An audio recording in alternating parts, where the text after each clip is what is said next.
Aujourd'hui, direction la Charente, nous nous rendons à quelques kilomètres au nord d'Angoulême, à Saint-Amand-de-Boixe, un village de 1400 habitants.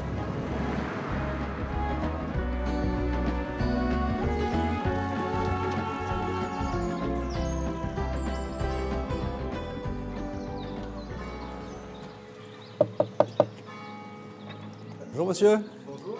François, enchanté. Enchanté aussi. Donc vous êtes bienvenue. le directeur de l'abbaye. Oui, c'est très impressionnant dit comme Ah ça, ouais, mais non, mais pas tant que ça. Hein. Pas père abbé en tout cas. Oui, je m'attendais à vous voir en... Ça va, tout est au point. Voilà. Okay. Vous nous emmenez, on va où? On va dans le cloître? Oui, si vous voulez, on va commencer, il fait beau. Ouais.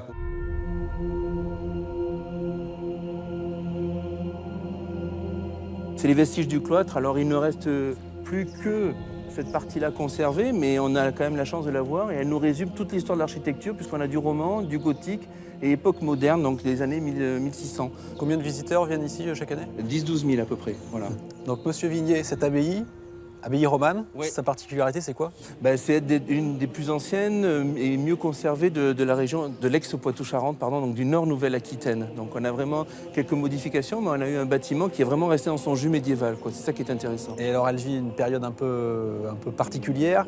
Oui, alors en ce moment, on est en plein travaux. En ce moment, voilà, pendant des années, l'effort de la municipalité s'est porté sur les bâtiments qui nous entourent et qui nous ont permis d'accueillir un musée et à peu près 2000 scolaires par an. Et là, c'est l'église abbatiale maintenant qui est en cours de travaux et là, c'est devenu vraiment urgent.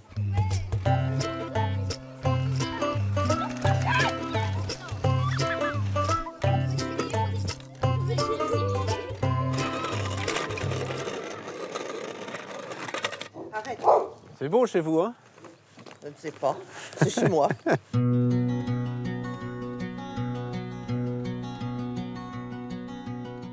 J'aimais les lampes, j'aime les tissus. Donc l'amalgame des deux fait que on fait des abat-jours. Alors pour qui vous travaillez? Des particuliers. Je travaille en général sur toute la façade atlantique. Et puis après, il y a la personne qui vient me voir avec sa lampe, l'abat-jour qui est défraîchi. Ouais. Et qui me demande de refaire un abat-jour sur son pied à elle. Donc là, on restaure son abat-jour. Combien de temps il faut pour faire un... Tout dépend de la forme. Alors, si c'est un contre-collé comme là, ce qu'on est en train de faire, qui va là-dessus, vous en avez pour 1 jour et demi.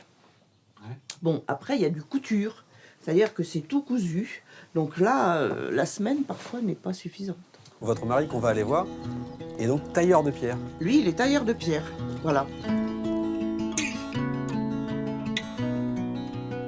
Ce que j'aime faire, moi, c'est surtout tout ce qui est en stéréotomie. Tout ce qui est rond, les escaliers, les choses comme ça, c'est... J'aime bien, parce que c'est du calcul, on travaille nos ménages, on n'a pas besoin... Je ne suis pas un ordinateur, parce que je ne sais pas m'en servir, mais je sais travailler avec le compas. Vous voyez, il y en a d'accrochés là. Bonjour, monsieur. Les parents?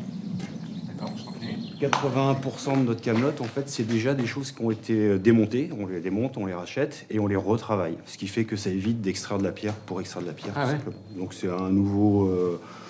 c'est pas nouveau comme concept, mais disons que voilà, on essaye de s'orienter sur attention, la planète est pour tout le monde, et il y a encore des générations à venir, donc si moi, à mon niveau, je peux faire quelque chose, je le fais.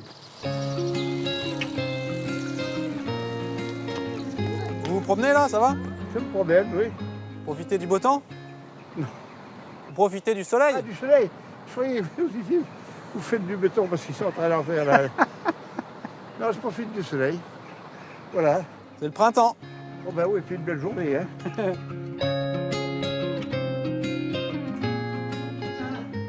Monsieur Boucher, on nous a dit le Café des Sports, c'est pas un café, c'est une institution.